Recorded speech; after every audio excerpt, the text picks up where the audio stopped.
Hello, and welcome to the InPower Coffee Break. We have this every Tuesday at 1 p.m. Eastern, 10 a.m. Pacific. And I'm Mary Brody, and I work with Dana Theus on the InPower Coaching site. And we cover workplace issues, emotional intelligence, work, corporate culture, and basically how to survive and thrive in the workplace. You can also find us online at www.InPowerCoaching.com. Now today we're going to have a fun discussion with Sausan. She is a belly dance instructor over in San Francisco, and I'm going to introduce her properly in a second. But we're going to talk about self-confidence and self-esteem with when it comes to movement. I'm a firm believer that moving and your self-esteem is related. Right? And a lot of people will say that like going to the gym isn't necessarily about the losing the weight, and it's not about that body confidence. It's kind of related to body confidence, but less about what you look like, more about what you do, and that confidence just exudes everywhere else in your life. So I'm going to do a quick introduction for Sausan. Sausan is a well-known Egyptian-style belly dance instructor in San Francisco. She has been a belly dancer since 1972 with prior study in flamenco, Sevillanas, Thai classical dance, English Highland, and Scottish dance, including Scottish sword dance. For a number of years, Sausan has focused her dance studies on the dance of Egypt, Rock Sharki, its culture, cuisine, arts, and history. Since 1999, she has worked closely with a number of notable institutions participating, producing, choreographing, and or directing many of its events, including the De Young Museum, Stanford University, and the Egyptian Consulate. So welcome, Sausan. Thank you. I'm glad to be back. It's good to be back. Yes, I was going to say you were here before and talked more about belly dance and self-esteem, but today we're going to talk about more movement and self-esteem. Okay, well, I'm ready. Anything, just ask me. So what has your experience been? Like I'm going to say start with personal, and then we're going to go talk about like what you've observed throughout the years with teaching, because you've been teaching for a number of years now, and I'm sure I've seen a number of students come in and out of your studio. But I'm sure there's also been your own like self-esteem and self-confidence with all the different types of dance you've done, and all of what you've been doing with Egyptian style belly dance. So I don't know if you want to talk a bit about that and your journey. Sure. Well, I've done a lot of ethnic style dancing. I think ethnic style dancing is crucial to learn. I think it's more apropos than learning any of the stylized type dancings, because you get to learn the culture as well. So in my own journey for belly dancing, when I started out, I was pretty young, still finding my way through my life. And as I went along and I started to do a lot of these parties, and then eventually started teaching, I grew out of that. I grew up out of that and was able to find my voice. And it has a lot to do, I think, with the dance, because you are placed in a position where you're by yourself on the dance floor. So you have to think on your feet really fast in order to move appropriately to what the music is telling you how to move. So you get to really think fast on your feet, and it trains your brain to respond to certain movement situations. And I think that's really good in life as well. And just off the record, I've seen you respond to music that you don't know that you come out looking really amazing. Well, thank you. Well, yeah, it's true. I think, it's almost like there's this side effect of movement in general, right? Like if it's either through gym or through dance, it gets you, like you said, your brain to respond on the fly. That's and you're correct. In front of a bunch of people. Like even if you're at a gym, you're in front of a bunch of people, right? You got to do something. And gets you to think a little differently. But I think there's also this side effect of that, which is this whole confidence. Like, and when you're done, being able to do something you never thought you would be able to do, like respond to music, like bam, on the fly, right? Or let's say do something physically that you never thought was possible. It builds this inner confidence and inner self-esteem that I think can change you. Just to let you know, I'm doing a Drum Solo 101. It's a 12-week course, and I have a couple students that have come in, and it does make you think on the fly. And we've gone through several riffs, and then I'll walk away, and I'll say, okay, now you go ahead and think big, let your imagination go and see what might come out of that brain to execute movements for a drum solo. I walk away and they freeze. But eventually, toward the end of the class, they're doing it, and they're allowing themselves the permission to go ahead and do, even if it looks stupid, to do what it is that comes naturally, so that they can get away from all the stupidness and start moving appropriately on, at that second. And it's really remarkable. You just said something that really got me to think, was giving yourself permission. And I think that's one thing, that's a huge thing of contributing factor to self-esteem, is you gave yourself permission to try something outside of your comfort zone. That's correct. And in class, of course, it's safe because there's nobody watching, but at least it's safe enough to be able to get through that really awkward state, and then make it your own, and then own the movement to make it so that you can convince the audience of what you're doing is correct. And they were amazing toward the end of the class, and we were just working on one kind of riff. Next week is going to be a different kind of riff. Right. But you can see how, I think sometimes as women, we're trained to almost be our worst enemy. Like what you were saying, like you give yourself permission, they're in a safe place. But even then, like if you think about it, like logically, like then you get into the whole fear thing, right? And like what you were just talking about, like they're in a safe place, but yet they're scared, right? So they know they're in a place, and all these women are going to be fine with whatever you do. They're all cool. They're all just as afraid as you are, but you're holding yourself back. That's correct. They might do something stupid, or they may look stupid. And these women have been together for 2 or 3 years already.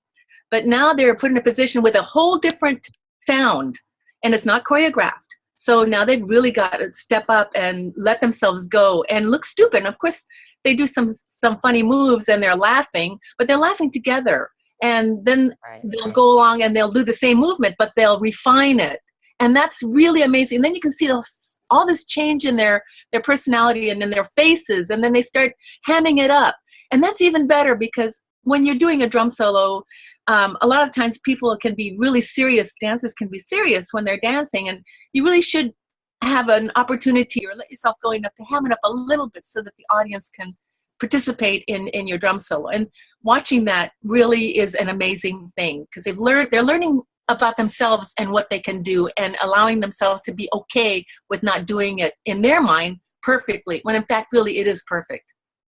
Yeah, it's that comfort level of yourself. That's what I'm kind of hearing from you. Yeah, and how that could, and it sounds like these women, they're getting more comfortable with themselves. They're building up their self-esteem and their confidence to try other things. Have you noticed, how long has the class been running? Have you noticed the women are getting more and more relaxed doing this, or? Well, this is the second course. It's the first class, but it's the second time I've taught it. And then the first class, I had one very Zoftic woman, and then I had one very tall woman. So there was 2 different kinds of women. They let themselves go toward the 4th or the 5th class, and they were laughing and having fun.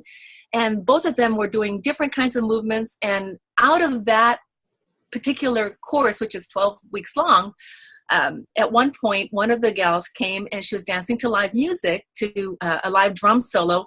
And I was in the kitchen when I heard the drum solo. I ran out and I was looking at her, and she was responding. She was even thinking, I could see it in her head. Oh yeah, we learned this riff. Oh yeah, we learned this riff.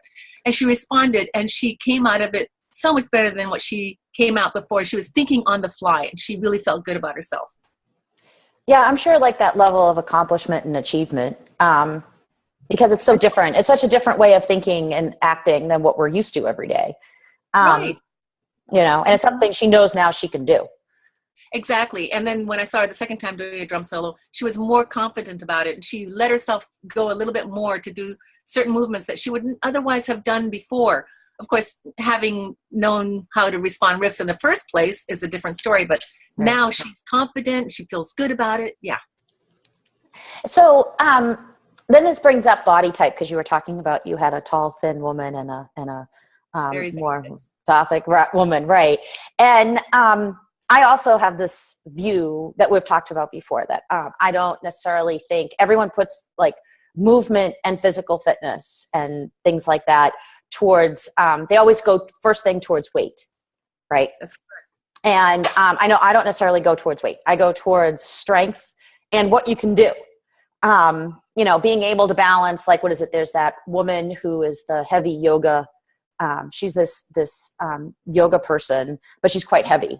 And she shows how she can basically touch a foot and balance and do all this crazy stuff with balancing to prove that it doesn't matter what your weight is. It's more about what you can do with your body. And I don't know what you've observed with teaching.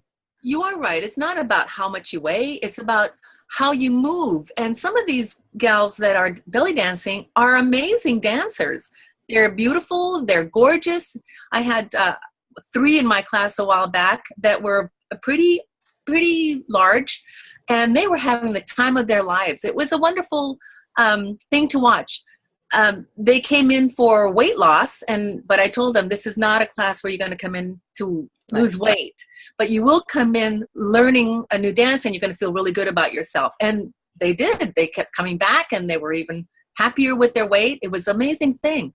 Well, that's I think what you're talking about. What they start off and if the focus isn't on the weight, but the focus is feeling better about yourself and what you can do and what you're capable of.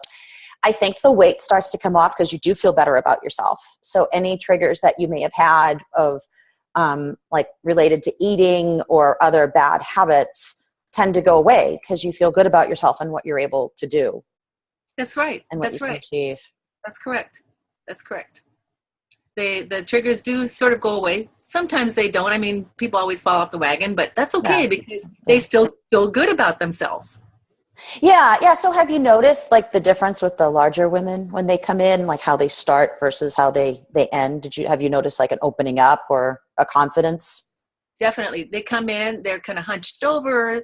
They don't want to really move their upper body. They don't want to move their lower body because, of course, they've got larger breasts or a larger bottom than most of the dancers that are in the group. But the women in the group as a whole are again very supportive of each other, and I will not allow anything else than that. And and they all know that maybe a larger woman may be a little bit more reserved about moving her body, but they come in, they start moving, and then those larger women feel safe in that environment, and they start moving, and they start feeling their body, and they start feeling how their breasts move, how their bottom moves, how their legs move, what their arms do. And it's an amazing transformation. And now when I see these women come in after having come to me for several years, they go right into it. They have no reservation. They go right into it, into the arm movements, into the shoulder shimmies, into the hip shimmies. And I'm just amazed. I look around and I go, oh my gosh, look at you. I can remember a time. And of course they laugh and they go, oh, that was a long time ago. Yeah, it really changes their mind. And have you noticed this filter to other parts of their life too? Oh, yes. As a matter of fact, the one particular gal that I'm referring to has landed a better job. She's happier. She's within driving distance of where she lives. She's just happier in general. It's just an amazing thing. Most of the time when gals come in, they finish the course and are dancing. They have better relationships in their jobs. One that I am teaching right now, she was going to do a career change and wanted to do belly dancing full time. And I said, no, that's not going to happen. But right. what happened was she became happier in her job, and she loves her job now. It's great. Right. Well, I think between the physical activity does make you just happier in general because of the endorphins and all the other jazz that flows through your body because you're moving, right? Which is good for you anyway. But again, it goes back to, I'm always like when I dance, if I could do, let's say it was a drum, some music I didn't know. Right. And I'd even luckily I had enough confidence to even go out there to begin with, but and just march out and go, here I am. But even after I was done, it kind of built my confidence. Right? Yes, because you didn't know the music and you got through it and everybody was in awe. Yeah. And I see it even now when I go to the gym and I, do stuff to keep, to try different things. And I don't necessarily look at my weight anymore. I think I focus more on what I'm able to do and trying to do the movements properly. And I get the high off of what I'm able to achieve. Yes. Versus that. And I think, and that's where the weight, like I've noticed the toning happens, right? And you're all toned up and you look better, which I think adds to the confidence, but it's not as much as the doing, I guess. That's right. You know, Mary, I walk the beach at least once a day. It's an hour walk. And I've noticed that ever since I've been walking for an hour every day, at least 6 times a week anyway, my level of confidence has gone up. I'm able to now have the strength or the fortitude to even go down to the beach and wade in the sand, where before I would just want to get it over with. But now I'm relaxing more. I'm able to clear my mind a little better. Of course, when you walk, you get to think a lot about things, but it's helped me a lot. And so not just the dancing, but just walking an hour every day is great. Right. Yeah, that's where I kind of see all of this as it's just invaluable with the movement. But then you've also brought up stuff about with the other women in the group and the bonding that happens. And I think that's something that I see it in the gym class that I'm in, the bonding that happens because you're doing these physical activities. And I think sometimes you start off and especially with this class, because it's been going 2 years, right? And we all started off being kind of and now we can do things together. And I think we look at the group achievement of what we're able to do. And I think that does kind of tie us in some respects. And I wonder if that happens with your students too. Oh, definitely. All of my graduates, we have recitals every quarter. So they all come in and if they haven't seen each other for the 3 months, they'll see each other at least every 3 months. And it's always a rebonding of these women that have gone through the same exact course that I have, whether they've come in as a professional dancer or as a beginner, they've all gone through the same exact thing. And the bonding is amazing. And it doesn't matter what you look like or anything like that. They're there for each other and they help each other put their costumes on and they laugh and they talk and they're supporting one another. It's a truly an amazing group thing. It's amazing even for me to watch. Yeah, I can imagine. That's pretty cool. Especially because I think women are trained to be so competitive culturally. But the thing about the competitiveness in this dance, the way I teach it, is that, see, this dance, if done properly, and I'll probably get a lot of flack about this, but if done properly, is an individual experience. It has nothing to do with somebody else's experience. It's not the Ziegfeld Follies. It's not Las Vegas. It's not, and competitions and belly dance just drive me up the wall, because this is a personal experience about your own accomplishment, about your own life, about your own understanding about the culture. So when a woman gets out there and dances, everybody's supportive of that because they're not going to look like that dancer. I'm glad that you're bringing this up because I feel this way about most everything in life, that we're trained to compare and compete, even in gym environments, right? Like, and I think this is where with physical activity, it really is a self thing, right? Like you couldn't do this before, now you can do it. Like everyone has their own needs, everyone has their own various like challenges, right? Like some people have a hard time with a shimmy. Some people have a hard time with a lunge. Some people have a hard time with arms, right? I know that's always my problem. And you overcome your own challenges, but you can't really compare because comparing, I notice this in myself when I'm on like the elliptical and I look over at what someone else is doing. And I'm like, I have to tell myself, Mary, don't do that. Don't be competitive because you don't know where they're at. You don't know what they're up to. They could have been doing this for years. They could have started yesterday. They might be looking at you like, how are you doing what you're doing? Right? That's like, correct. Don't just stop. And I noticed that with dance too. You can't compete because some people do some things really well. Other people do other things really well. It's their own personal style, their personality. Yes. And you can come into, excuse me. No, that's okay. No. You can come into the dance, after watching a dancer, and if you do compare, you're just tearing yourself down and you're not going to do a good job. But if you come into your dance after you've watched a dancer and say, oh my God, that was beautiful. Now let's wipe that away. Now it's my turn, and clear your mind and do your performance. You're going to be right up there with any top dancer. You know, I saw a dancer at the Las Vegas Dance Festival, Yeah. and he was from South Africa, and you could tell that nobody had taught her. I mean, Yeah. but I'll tell you something. She was a lot better dancer than some of those pros, because she was dancing with her heart, and she was smiling, and she actually thought she was doing a fantastic job. I couldn't help but just sit there in awe of her. I mean, her movements weren't polished, nothing, but she was doing the job that she was taught to do, and she thought she was doing it 100%. I told her at the end of the dance, I loved your dancing, because she was dancing from her heart. Right. It's like being yourself. And I think that goes back to the confidence and self-esteem. Exactly. It's almost like when you start to focus more on your own achievement, and what you're doing, and stop focusing on what everybody else is doing. And again, it's the trap, right? It's the woman trap that we have. Like we don't focus on what we're doing and how to be better at being ourselves and what we contribute.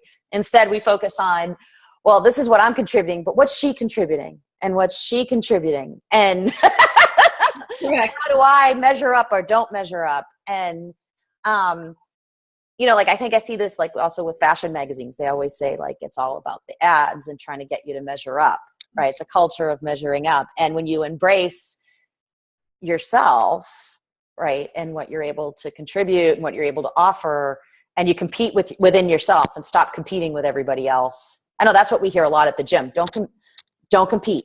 Like, stop it. Like, compete with yourself. Just, you're doing what you can do today.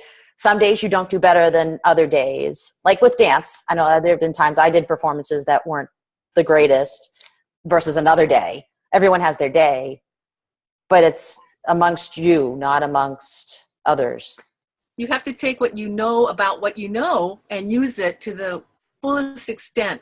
And if you just know one thing, you just do that thing with all your heart, and you're going to draw people in. And it's self-esteem. It's knowing that you know that one thing, and you're going to contribute to the world with that one thing, because somebody might not know that one thing. Well, yeah. Do you notice the girls teaching each other things, like as they might see someone else can't do it, and so they try to help them? Oh yeah, I do that, and I see that, and to a large extent, I allow that to happen in my classes until they start doing it differently, and then I'll step in, and sometimes I get a little bit resistance, but they all know that I am the teacher. But people learn off each other, and they can learn off of me, but when they see somebody else doing it, it may click in a different way. It might resonate in a different manner. So I always allow that to happen, and it works. And of course, then that bonding stuff happens. Right. And then you get they feel better about themselves, and they're all feeling better about themselves together. And what would you say has been some of the best success cases of people start, like when you see them when they come in and then you see them when they leave? Well, one of my greatest success case is you. Well, thank you. I know we're not a talk show, but I am serious. I've seen you come in the first classes, and then where you are now, and I've seen your shows that completely look different from what I would ever do to a piece of music, and you knocked my socks off. That's a real success case, and I'm honest, and I know we've talked about this. You're an amazing dancer.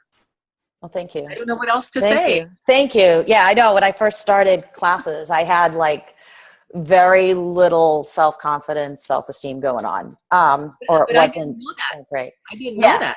Yeah. And then I know after the first performance was so painful for me just to get through it. I was so excited that my hair was in my face because I didn't have to see anybody. I was like, oh my God, good. I don't have to see anyone because I don't want to. I just want to get this done. And I think your music messed up and you handled it perfectly. I know. I don't even know how I got through that because I was so nervous. And you did a great job. And from there on, it was all the way uphill. And yes, and even in how you applied it in your job situations and in your personal life, it's an amazing, you have transformed. I mean, if you want to hear about transformation cases, this is the one I'm talking to right now. Well, I think this is why too, I feel so strongly about the physical activity and like dance and like now, like I do gym, like I think it's all related. Like if you do that, it does build up your personal sense of self. Of Um, course. and what you're able to do, what you think you can do, what's possible to do. And it's all been applied. You're right. All of it has gone to work environments, things that I didn't think I was capable to do before, I can suddenly do now. Yes. It's like a whole different, like what I would dream of being able to do before, I would just say, oh, that's a dream. And now I can say, oh, that's for real. I know a lot of it had to do with performing and getting in front of people and feeling Yes. comfortable with myself in front of other people. And I think that goes to any, also, I think, physical environment too, because you're in, like, at first I'd even feel uncomfortable in class. Oh my gosh, really? Yeah. Yeah. Like it was like in front of anyone. Yeah. In front of anyone. I was like ridiculous. I just had that whole lemming attitude of like a lemming off a cliff. I'm just going to go do it. Right. I know that's my crazy analogy of confidence all the time. Like I just jump and do it. But I know it was always difficult. Like I'd always have to just push myself Mm-hmm. to be, and not to be afraid or ashamed of I what. think the key word there is ashamed. I mean, we're always going to be afraid, but what creeps in is that word ashamed about what you might do, and people are just watching you. They're not thinking about ashamed, but we're thinking about that in our own selves. Yes, it's ashamed of what you have to offer. That was what I'm going to say. Like, am I contributing enough? Is this okay? Is something wrong? I would always feel uneasy. But I think the other thing that I learned also with dancing, and I see also with the gym, is that when you have that commitment, and I think that's the other thing that boosts your self-esteem as well. Yes, you have to be committed, and you have to truly want the strive. You're thirsty, you're hungry for this stuff. You want that drive. Yes. Like a lot of women have that drive, but once they're put in a position that they are faced with who they really are, and in dance it's about movement, it can go either way. And I've seen it go off the end where they don't come back, because all of a sudden now they're putting themselves in front of somebody where they're going to have to show their results, and they're too scared to do that. And that's sad, I think. Yeah, because you get to show who you really are. And I think that is like, you're right. That's the big part of the confidence, self-esteem, is when you show your true self, because we are taught to hide it. I didn't realize how many layers of hiding that I had until I started dancing. That you want to hide. Like I didn't realize how much I was in the background and hiding until like I'm in class and I have to be seen, and then I have to be critiqued. And like, what is it? Some of the more recent workshops I've been in, the instructor is like singling me out and making me do it perfect. And I'd be like, but look at her over there. Like she can barely do it. Why don't you go talk to her? Why are you picking on me? You're probably doing it perfectly. Well, and that's where it's feeling okay with it. And I think that's where also people start to realize when you do feel okay with it, like it's okay to give you the feedback, because they know you're not going to like crumble. Because we are trained, I think, sometimes as women to think that way, like feedback is bad. It's because you did something bad. It's not to necessarily make it like to improve. Correct. Now for me, I always felt invisible. And the only way I could get out there was to dance. So I've danced all my life. I mean, I can't even go down the beach with a bathing suit on. I'm too scared to do that. I refuse to do that. But put on a belly dancing costume and get out there and move my body the way the belly dancers do. I thrived in that. And I was in the limelight. And so I had my attention, and that's where I got my self-esteem. When I went back, to my regular clothes, I struggled. But now, of course, I'm not struggling anymore. I can see my accomplishments, and it's good. And now I can teach that to the other gals. I know you've done a tremendous job changing so many women's lives. Oh my God. I see all the women who come back even after years of not dancing, and the changes you've helped them with in their lives. Like just the number. I don't know if some of them realize what you did for their lives. I think they do. They've told me, they have. Yeah. And Okay. I'm always like, oh, thank you. I need to really process that, because even now, hearing that is a part of the confidence and self-esteem. It's almost like I want to say, oh, come on. Yeah, I really didn't do that. You did that yourself, blah, blah, blah. So, I mean, I'm still struggling even in where I am today. Well, yeah, but in some ways we did do the work. But that's where there's also the guidance and the opportunity to do the work. Cause I think like you offer, performance, right? Which is again, that big step, right? So you have a class that's incredibly safe, right? Which is such a safe environment where someone, can just be themselves, right? If there's an outburst, there's an outburst. No one cares. If there's, someone does something wrong, it's not a big deal. Sometimes things might get odd. Someone's, instructing someone who doesn't want to be instructed right then, but and we don't know what to do. But that happens anywhere. But it's in general, it's a safe environment. And then they have a safe environment where they can perform. And I think you just foster this space where women can explore who they are and their identity. And they do it through movement. Because I don't think in society women are encouraged to do that. When they go to the gym, they're told you go to the gym to lose weight. You don't go to the gym to learn about what you're capable of, which I think is a whole separate ball of wax that women just aren't, we don't talk about. Isn't that amazing that we don't think of it that way? It's all, I mean, we have so many ads on the programs that we watch about how to lose weight. It drives me crazy. Why would anybody want to watch those ads? And you've got these anorexic women doing the ads. Marilyn Monroe was gorgeous. And go ahead. No, yeah. You're right. You're right. It's what I find troubling. I know there was one woman, I was doing this one particular thing. I forget exactly what it was, but she asked me if I wanted to do like a weight check-in before or after this beauty treatment thing. And usually I would, because I just took it as fun. And she started getting on my case about my weight, like how I haven't lost, but I've been at the gym all the time. And I stopped going there because my view was I'm more concerned with what I can do than the weight. And the weight will be dealt with later. Yes. Why are we so concerned about it? Why don't we worry more about what we're able to do with our bodies and what we're able to do? When you see with your bodies, then you see what you can overcome in other parts. It goes to the whole thing, right? Then what do you overcome with other parts of your life, right? If I can go in front of an audience and dance to a piece of music I have never heard of in my life and dance with full confidence, convince the audience that I know this music. I thought you did. Yeah, I had no idea. So what could you do, right, in other parts of your life? Yes, and exactly. It's gotten me to even question, what am I doing? Like, why am I doing this way? Why should I not consider something else? Exactly. It's an amazing process. I've seen that with a lot of the women that come through.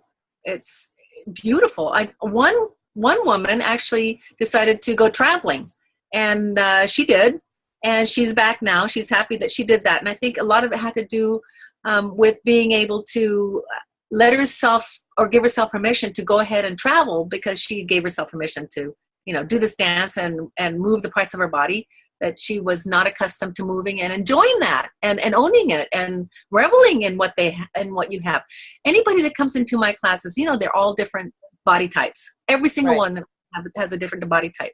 We all learn the same exact movements. The thing that I teach in the class is you don't have to be perfect in every single movement, because it's not going to match your body type. So you pick the ones that work for you. And this happens with any of the dancers in Egypt. They don't move the same way, but they move the body the way they're most comfortable in moving it. And this is what I have observed. And once you know that, and that you don't have to move perfectly, they let themselves go, and they're themselves, and all of a sudden they've accomplished that, which is a great accomplishment. Now we're at time. So I didn't know if you had any closing thoughts before we wrap it up. All I can say is just don't follow the media. Follow your heart, and don't be scared. This is your only one life to live. And if I had continued with the post office as a secretary, I would never have been where I am today. And that also means having known you, Mary, and your accomplishments. So thank you for that. Well, thank you. I think word of the day for me from what you've talked about is give yourself permission. Yes. Give yourself permission to take that class, to get active, to move, and show yourself what you're capable of, instead of giving yourself permission to be safe in your comfort zone, and give yourself permission. Yeah. And to explore outside of that. And really, and turn off that little voice in your head that says, "No, you can't do it. No, you can't do it." Just get up and do it. Yeah. Yes. Yes. Yes. Well, this was awesome, Sausan. I'm so glad that you were able to come today and join us. So just to wrap up real quick, you can catch us next week. You can go over to InPowerCoaching.com, and actually you can get to the coffee breaks themselves at coffeebreak.InPowerCoaching.com. Every Tuesday, 10 a.m. Eastern. 10 a.m. Pacific, 1 p.m. Eastern. So thanks so much, and have a great day. And thanks, Sausan. Thank you very much. All right. Bye-bye. Bye.